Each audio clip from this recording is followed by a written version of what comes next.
Did anyone see their new tablet PC? No. It's kind of cool. I mean, it's, you know, it's Everything they do is kind of cool. I mean, yeah. Pilot, whatever that phone is amazing.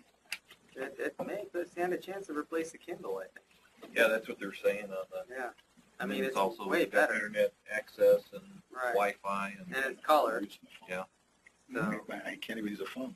It's only $500, so it's right. not that an I expensive have no item. idea. I'm just lucky to be here. I'm certain my daughter will want one pretty soon when she finds out about it. And then she has to teach you how to use All it. the kids at college have it, Daddy. I need it. Amazing. You could only get them to work. Wouldn't that be great? Yeah. I'm trying to get her to work. She's still in college. You got to get her out. Yeah, this is very bullish looking here. Well, I'm it's not- topped up. It's topped up now. You got to be careful. Kinda Yeah, going they had a big move on Friday. On Friday, it went up to 200 again. So when it gets to about 205, 210, you better be careful because it's a whole different game. Yeah, But see, a day trader gets to come back to 192, and he's doing he's in again. You know, he's Yeah, I get in and out sometimes, but I'm not a day trader. See, look at the bounce it took. Yeah, I don't think I would go long-term bullish at this point, but I might go sideways. Yep. You know, take a sideways trade of some kind. Hey, that's good for an idle Condor. Yeah. Yeah, Volatility is probably pretty good on that, right? I don't trade Apple, so How do you not trade it? for the same reason that you said I'm different than you. I know, I love it. But you know what? If you're conservative, it's actually pretty good. It's got great Well, support. true. 185. I mean, Yeah. I can't see it break through it, so I just keep trading 185. If it gets Yeah. near it, I'm good. That's You right. know, Yeah, well, that's what I've never seen it break through it, not in the last 6 months. So Iron Condor. Just asked. See what we're looking at here. So we've got maybe resistance right about 207, and I don't know, maybe you've got support right around 190. Yeah. So let's try that and see what we end up with. Well, that Apple took me to school last October. You know, my first Americans. I didn't do so well, so I decided to make up whatever I lost. And ever since that time, I made all my money in getting spades. But I was just doing straight puts and betting the Apple like today. Wow. You never will pull on earnings split like on ISRG, all earnings come out. You play So straight on. what's the probability of that trade? It's just straight. You go straight call. You're a wild man. I gotta wait till it's finished. Okay, so if we were to do it at these levels, we end up with about, if we were to sell the 200 and buy the, I'm sorry, I did it backwards. It looked like that. Crushed. I think straddled. Oh, no, I did it right. Okay, so if we're to sell the 210, which is right there, a little bit higher than where I have the one here. So if we're to sell the 210, we're counting on it not breaking above 210, at least in the time period that we have of the option. There's a spread going on, and we sell the 190. We're assuming it's not going to break below that. We end up with a credit of about $445 per share, so $445 credit on that trade. Which means you need this Okay. 555. Okay. Did I do it wrong? You're done. And then when you get out of this, as each side makes the maximum profit, you just close it out, and then you'll leave half of it going. Is that how you do these? Yeah, they Um, make money Well, you won't get maximum profit. So. as Yeah. long as they still trenching. They don't go from the short limit. You make money there. Well, I usually do these do two different vertical spreads, and then when they go to a nickel, they have it closed out. So then automatically, I don't roll them. I guess you can roll them. That's a good one too. A good thing to do too. Realize if you close out the entire spread for a nickel, though, it's costing you on commissions. If you just close out the short, because probably the long doesn't have any value in it at all. You save on toss only doesn't charge anything if you buy back your short positions for a nickel or less. Is that only on a spread? So you save a little bit on Just the commission. short. But if you do it on the spread, they'll charge you a commission on both Both sides. sides, right? Yeah. Right. So if you do it on a spread and you're a nickel out, you got to hold it. I mean, it's stupid. If you're a nickel, there's a reason it's worthless.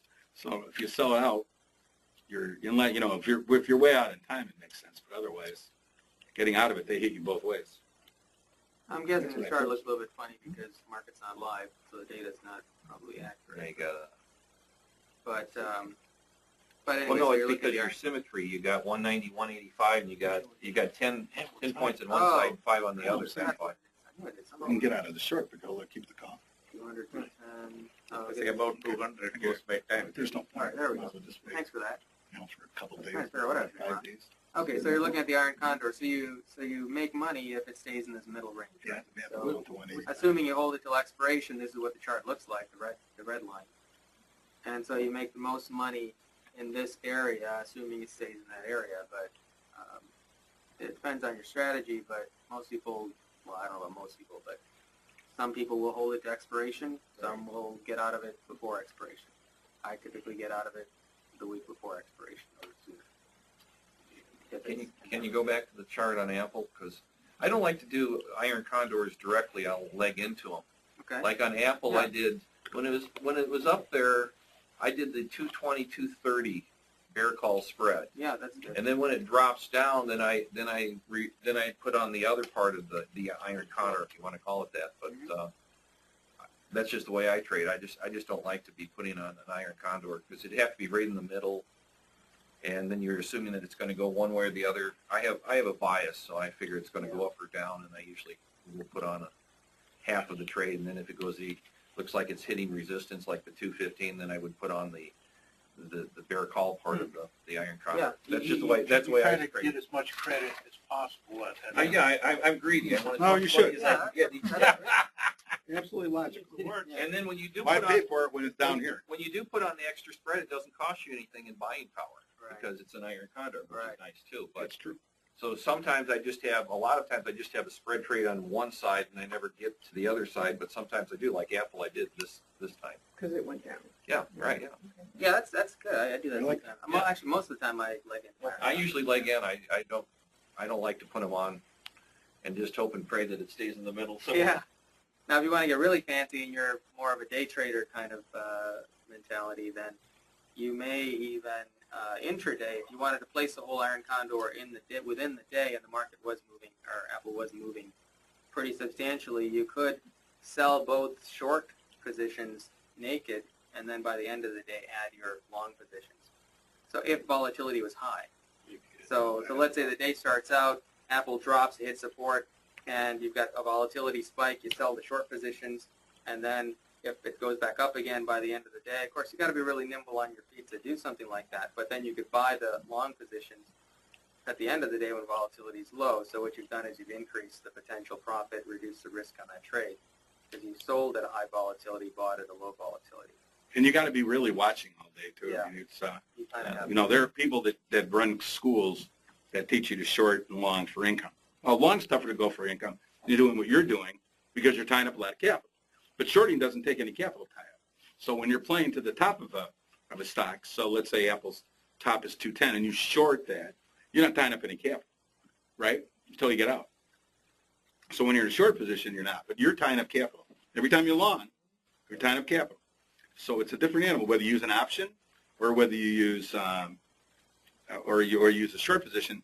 They're protecting with puts, which is cheaper, right? But they're tying up capital, whereas those short positions doesn't tie up capital. Just the concept of capital is critical. When we're playing this, capital becomes what you have. When you use up your capital as a stock trader, you're out of money. If you see a good trade, good luck. You got to get out of a position to cover that sign. Just a thought. I mean, if we're doing it. But for sure, you gotta have a margin call. Yeah. You have to have a margin account It for ties it. up. It ties up margin, Yeah, right. Yeah. It's margin, which it's money. I mean, whether you. but usually it's money you're not using.